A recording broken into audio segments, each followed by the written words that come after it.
ជាច្រើនអ្នកក្នុងពេលបច្ចុប្បន្នចូលចិត្តនិងស្រឡាញ់ការបដូរពណ៌សក់ប៉ុន្តែជ្រើសរើសការលាបសក់ជាមួយនឹងសាប៊ូបដូរពណ៌សក់ដែលគ្មានផ្លាកសញ្ញាត្រឹមត្រូវនិងគ្មានគុណភាពច្បាស់លាស់អាចបណ្ដាលឲ្យសក់ងាយបែកចុងខូចនិងសំពងជាដើមដូច្នេះថ្ងៃនេះនាងខ្ញុំនឹងធ្វើការបង្ហាញលោកអ្នកពីការជ្រើសរើសសាប៊ូបដូរពណ៌សក់ដែលមានគុណភាពខ្ពស់ព្រមទាំងអាចការពារសក់និងជួយលុបបំបាត់បញ្ហាស្កូវបាន 100% ដោយ Coloring Gel Coloring Gel ជាប្រភេទសាប៊ូកក់បដូរពណ៌សក់និងបំបត្តិស្កូវមានគុណភាពខ្ពស់លើសសាប៊ូដតៃនៅលើទីផ្សារមានស្តង់ដារផលិតចេញពីប្រទេសអាមេរិកមានការទទួលស្គាល់ពីក្រសួងសុខាភិបាលនិងមានគុណប្រយោជន៍ដល់សក់ដូចជាជួយបំបត្តិស្កូវបំបត្តិអង្គែនិងបដូរពណ៌សក់ត្រឹមតែ10នាទីមិនឆួលមិនក្រហាយស្បែកក្បាលមានក្លិនក្រអូបប្រហើលដូចទឹកអប់ជួយឲ្យសក់រឹងមាំទន់ភ្លឺរលោងនិងមានពន្លឺជួយបណ្ដោះនិងកាត់បន្ថយសក់ជ្រុះបាន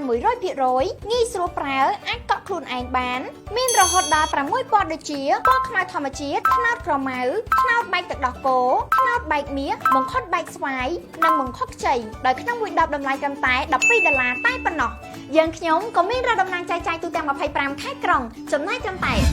$48ព្រមទាំងមានការដឹកជញ្ជូនគ្រប់ទីកន្លែងផងដែរនៅរងចាំអីទៀតពណ៌សក់ស្អាតប្រើប្រាស់ដោយទំនុកចិត្ត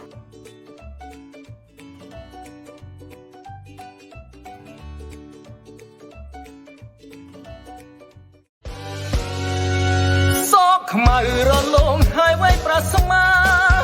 សង្ហាជីវ៉ាគ្មានស្រីណាដូចសំណាស់នឹងពលញញឹមមានខូចបងលួចសំឡឹងគួយកូនរាល់ថ្ងៃពេលអូនចោល